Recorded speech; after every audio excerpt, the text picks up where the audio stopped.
My name is Meg Randall. I graduated from Kansas State University with a degree in education in 2003 with a concentration in special education. And we are a family of four.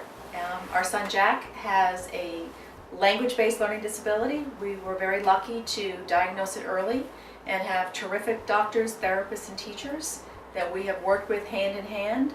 And Jack is just finished his final exams and will start high school next year. We are extremely proud of Jack. The time to communicate with a teacher can be a little difficult for a parent. I understand that, as a parent, you think, oh, that teacher's time is valuable and my child isn't the only child in their classroom, and when is a good time for me to speak to them on a regular basis? I'm always sensitive to a teacher's time. In addition, the teacher needs to be in the classroom with the students, not necessarily corresponding with the parent. So I'm always sensitive to that, and I always ask, how do you prefer that I communicate with you? Do you prefer email? Do you prefer phone? Is there certain times that I should call? Showing up at the teacher's classroom door when you drop off your child to have a serious conversation isn't necessarily going to be feasible for that educator. They're trying to get their kids ready for the day. There may be morning work going on.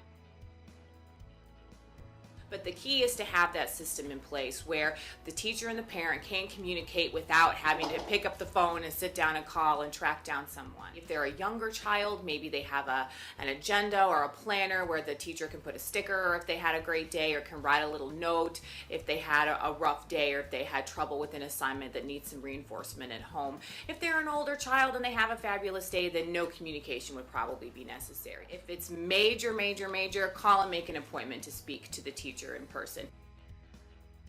How to handle conflict with a teacher if there's a differing of opinion, or if your child comes home very sad, whether they have been bullied or they did poorly on a test and they don't understand why. These are very, very important instances that need to be taken care of immediately. And your first order of action should be to call and make an appointment to speak to the teacher.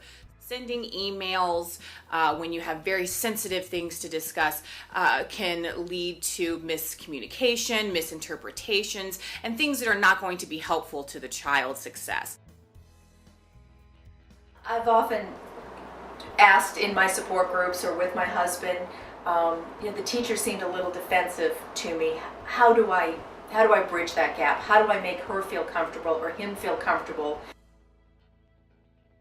Understand that your emotional response to what happened to the child is going to be mirrored by the teacher also having an emotional response. If you both come in, the teacher and the parent, with emotions at the door, very upset, I cannot believe this happened to my child, in the point of view of the parent, the teacher will think, how could you think I could think that way about your child?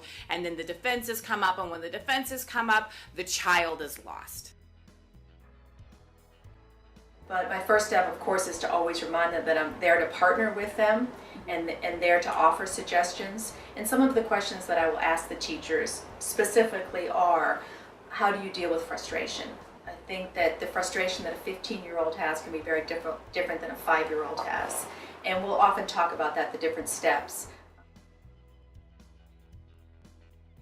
I was curious as to what your thoughts were, or I was curious as to what that looked like from your point of view. 90% of the time, there's a miscommunication. The child misunderstood the teacher misunderstood the child, and if you have the facts present, a clear solution will always present itself. Sometimes teachers they're like, I've been teaching special ed for 15 years, and of course I can appreciate that.